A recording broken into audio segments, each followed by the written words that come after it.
Bonjour et bienvenue à toi du signe de la balance pour ce petit tirage pour aller voir les vibrations qui t'accompagnent en ce mois d'août 2025.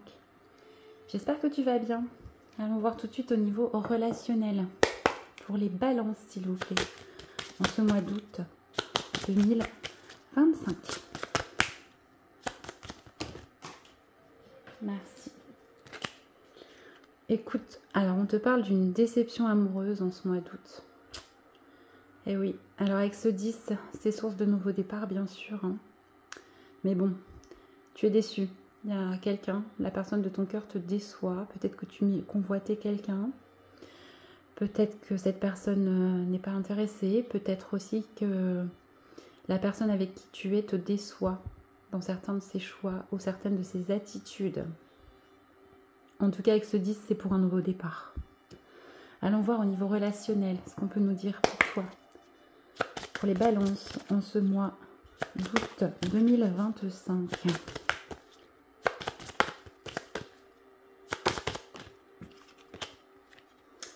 Eh bien, il y a des conflits avec un collègue, quelqu'un avec qui tu es dans un projet professionnel ou une collaboration, quelque chose même au niveau associatif peut-être. En tout cas, quelqu'un avec qui vraiment il y a de l'ordre du contrat entre vous.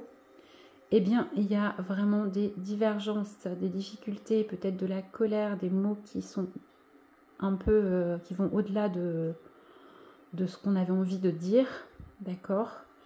Avec ce 18 qui se réduit en 9, on est sur une fin de cycle, hein. C'est peut-être pour démarrer quelque chose d'autre avec quelqu'un. Ça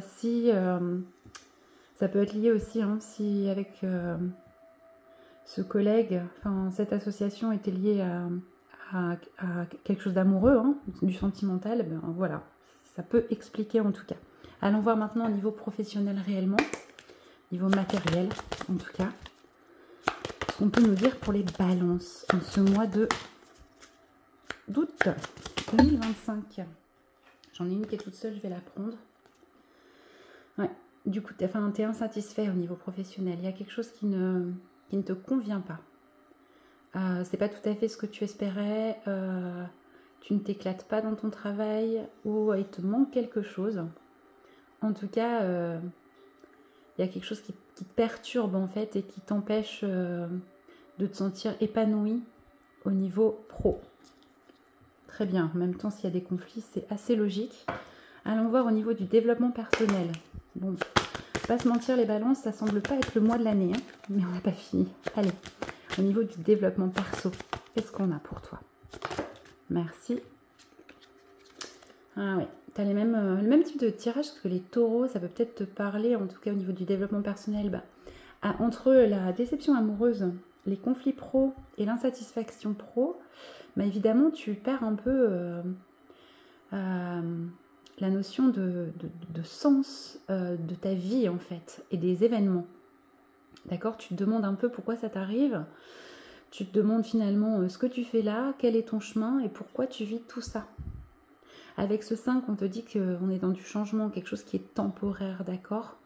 Et c'est sans doute pour réaffirmer des choses te concernant, peut-être une nouvelle forme d'identité, plus en adéquation avec tes désirs. J'ai envie de te dire, ancre-toi au maximum, hein. Va te promener un peu dans la nature. Quand on perd un peu ses sens, on a besoin de retrouver un peu de matière. Allez, je vais aller te chercher un petit conseil en ce mois d'août pour les balances, s'il vous plaît. J'en ai 2, j'en voudrais 1. Merci. Alors, c'est une sagesse amérindienne. Je vais te le lire tout de suite. Le vieil indien dit: la solitude est une muse, une alliée lucide qui offre le discernement. Elle te connaît plus que tu ne te connais toi-même et s'évertue à te dire qui tu es vraiment. Alors ne la rejette plus, accepte-la et tu ne seras plus jamais seul. Magnifique. Magnifique. De l'introspection, de la solitude. Pour toi, en ce mois d'août, pour réussir à retrouver du sens à ta vie. N'hésite pas à aller voir ton signe ascendant et ton signe lunaire pour avoir quelque chose de plus personnalisé. Moi, je te souhaite quand même un merveilleux mois d'août et je te retrouve bientôt